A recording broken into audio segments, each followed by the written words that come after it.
Tiffin ఏం tiffin తేవాలమ్మా? Idli, dosa, bonda. ఎలా తేవాలమ్మా? వాడే ప్యాక్ చేసి ఇస్తాడు. రేపు వేడి వేడి ఇడ్లీలు రావాలమ్మా, రావాలా. 10 రూపాయలకి దోశ, 30 రూపాయలకి బోండా, 20 రూపాయలకి వడి ఉంది.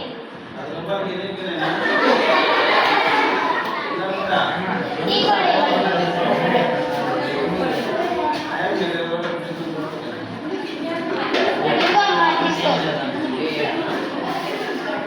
అదే చెప్పడం మర్చిపోయాను. మీ పెద్దనానికి చికెన్ అంటే ఇష్టం, మీ పెద్దనానికి చేపలు అంటే ఇష్టం. బజార్కి వెళ్ళి తేపు.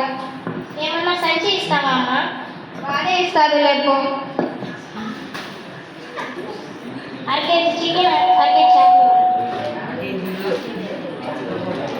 ఇదిగో అమ్మా, తీసుకో. ఇంకా ఏమైనా ఉన్నాయా అమ్మా? ఈ చెత్త అంతా తీసుకుని వెళ్ళి వీటిలో పడి. అలాగే.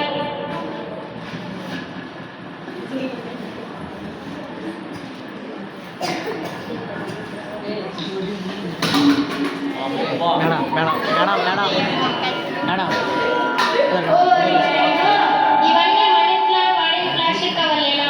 ఒక్కరోజు మన ఇంట్లో ఎన్ని ప్లాస్టిక్ కవర్లు అయితే ఒక ఊరు, ఒక మండలం, ఒక జిల్లా, ఒక రాష్ట్రం, ఒక దేశం, ప్రపంచం. ఓరి నాయనో, ఇదంతా ప్లాస్టిక్ మయం. ఇవన్నీ ఏమవుతాయో.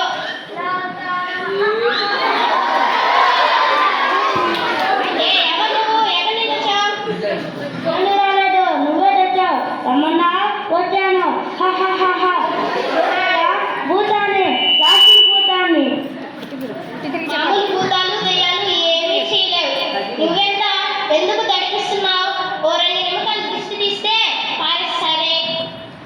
మామూలు భూతాలు దయ్యాలు లేవు కాబట్టి ఏమి చేయవు. ఎందుకంటే నేను మీరు తిన్న భూతాన్ని మిమ్మల్ని తినేస్తా. మీరు మమ్మల్ని తింటుంటే మేము మిమ్మల్ని తినలేనా? మేము మిమ్మల్ని తినవేంటి? మతుండే మాట్లాడుతున్నావా? నాకు మతి ఉంది. నీకే వెనుకలు లేకుండా ప్లాస్టిక్ తింటున్నారు. ఉదయం టిఫిన్ ప్లాస్టిక్ వాళ్ళు తెచ్చావా? తిన్నావా? అందులో నేను కరిగిలేనా? వేడి వేడి టీ తెచ్చావా? తాగావా? అందులో నేను లేనా? నీ కడుపులోకి పోలేదా? పేపర్, ప్లాస్టిక్ ప్లేట్, చికెన్, చేపలు, వాటర్ బాటిల్, ఇలా ప్రతిదీ ప్లాస్టిక్ తెచ్చి తిని నీ కడుపులో సగం ప్లాస్టిక్ నింపుతున్నారు. మీరు తెచ్చి తిని పడేసే ప్లాస్టిక్ పళ్ళను ఆవును, గొర్రెలు తిని పాల ద్వారా, మాంసం ద్వారా, ఆహార పదార్థాల ద్వారా మళ్ళీ మీలోకి జరుగుతుంది. ఓ, అందుకేనా అంత టేస్టీగా ఉంటుంది? ఇలా ప్రతిదీ ప్లాస్టిక్ తీసుకోవడం వలన రకరకాల జబ్బులు, క్యాన్సర్లు కలుగా చేస్తాయి. అయితే మా డబ్బులకు నువ్వే కారణం అన్నమాట. నిన్ను పాతేస్తా. నన్ను పాతితే భూమిలో పడడానికి 1000 సంవత్సరాలు పడుతుంది. నిన్ను కాల్చేస్తా.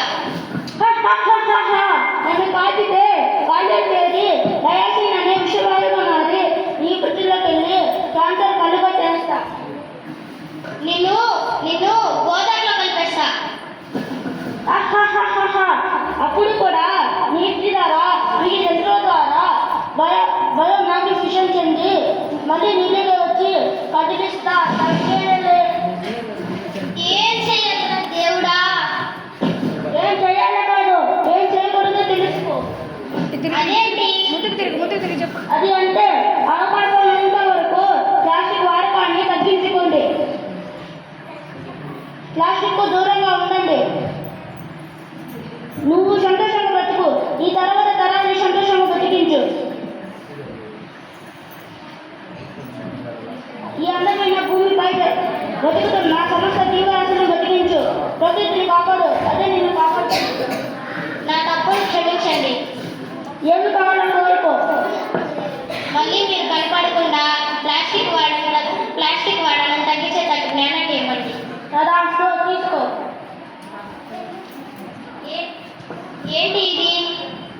గుడ్డ సంచి. నేటి నుండి మార్కెట్కి వచ్చినప్పుడు ఈ గుడ్డ సంచిని నీ వెంట పట్టుకొని వెళ్ళు. ప్లాస్టిక్ నిషేధించు. Thank you.